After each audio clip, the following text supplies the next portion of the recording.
कापूस, मका, तूर व सोयाबीन अशा कष्टाने पिकवलेला शेतमाल विकूनही तब्बल 5,40,00,000 रुपयांची थकीत रक्कम न मिळाल्याने मलकापूर येथील सुमारे 150 शेतकरी तहसील कार्यालयाच्या दारात आमरण उपोषणाला बसले आहेत।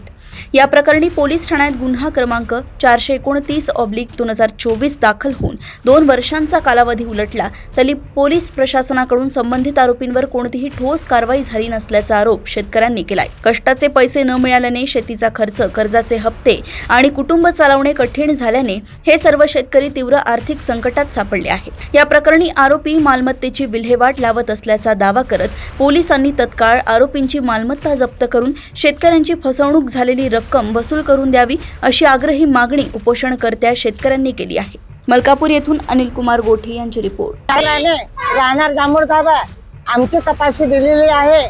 आमच्यावर खूप कर्ज झालं। आमचं कर्ज शेतकरी लोक आहे, आम्हाला दुसरा उपाय काही नाही।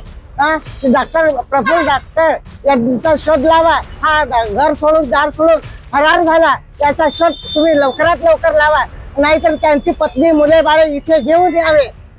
हे जरूर काम करावे। आम्ही शेतकरी लोक आत्महत्या करायला तयार आहे। नमस्कार, राहणार लोणवाडी। माझे डॉक्टरकडे प्रफुल्ल पाटलाकडे खूप मोठे पैसे आहेत, ते 3 वर्ष झाले पैसे मिळून नाही राहिले। आम्ही पोलीस अधिकाऱ्याकडे गेलो बुलढाणा, तांबे साहेबांकडे। तांबे साहेबांना आम्हाला 2 वेळा बोलावलं, तरी बी त्यानं आमचं काहीच नाही केलं। सांगलं की तुमचे पैसे मिळून देतो, ना डॉक्टरने अजून पकडलं, ना त्याला जलात टाकलं, ना आमचे पैसे देऊन राहिला। हे आमची शासनाला मागणी आहे की याची इस्टेट जप्त करा आणि आम्हाला आमचे पैसे द्या, त्यामुळे आमचं उपोषण मोडू। संध्या संसद जमले, राहणार काठी। आम्ही काठी गावामधले शेतकरी आहोत।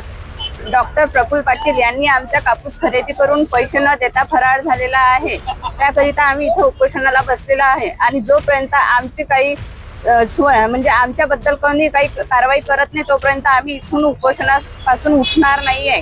कारण आमचे गेले 2 वर्ष झाले पैसे फसलेले आहेत। 2 वर्ष झाले आम्ही आमचा संसार कसा चालवतो हे आम्हाला माहिती आहे। त्यांनी आमचे पैसे टुकून आमच्या लेकराचे शिक्षण, लेकरं बाळाचे लग्न हे आम्ही कशा प्रकारे करावं, कसं भागवावं, आमचा दुसरा जोडधंदा काहीच नाही आहे। त्यामुळे आम्ही इथे उपोषणाला बसलेला आहे आणि डॉक्टरची जी काही प्रॉपर्टी आहे ती विकून आमच्या शेतकऱ्यांची, गोरगरिबांची कष्टाची मेहनत जे आहे ते आम्हाला परत करावी अशी आमची मागणी आहे। जोपर्यंत डॉक्टर आमचे पैसे देत नाही किंवा सरकार याच्यावर काही कारवाई करत नाही तोपर्यंत आम्ही इथलं उठणार सुद्धा नाही आणि उपोषण सुद्धा सोडणार नाही। नमस्कार, मी गुणवंतराव धोरण उमाडी येथील शेतकरी आहे। आज 13 ऑगस्टला आम्ही आमरण उपोषणाकरता बसलो आहे। आमच्या मागण्या ह्या आहेत की गेल्या 2 वर्षापासून डॉक्टर आरोपी प्रफुल्ल पाटील व त्यांचे सहकारी अद्यापपर्यंत पोलिसांनी पकडले नाही किंवा त्यांना फरारही घोषित केलं नाही। फरार घोषित न झाल्यामुळे त्यांच्या प्रॉपर्टी अटॅच करता येऊन नाही राहिल्या। आमची प्रशासनाला अशी मागणी आहे की एक तर त्यांना पकडून आणण्यात यावं, नाहीतर त्यांना फरार घोषित करून त्यांच्या ज्या स्थावर मालमत्ता आहे त्या हरास करून आमचे पैसे मिळण्यात यावे। दुसरा आमचा मुद्दा आहे, जर आरोपी आणि त्यांचे सहकारी पैसे देत नसतील तर तो कृषी उत्पन्न बाजार समितीचा परवाना धारक होता, कृषी उत्पन्न समितीने आमचे पैसे द्यावे ही आमची प्रमुख मागणी आहे। तसेच आरोपीची बाई आहे वैशाली प्रफुल्ल पाटील, तिची सुद्धा बिल झाली आणि मागच्या काही 7-8 महिन्यात त्यांनी 2-3 प्रॉपर्टी विकल्या आहे असं ऐकण्यात आहे।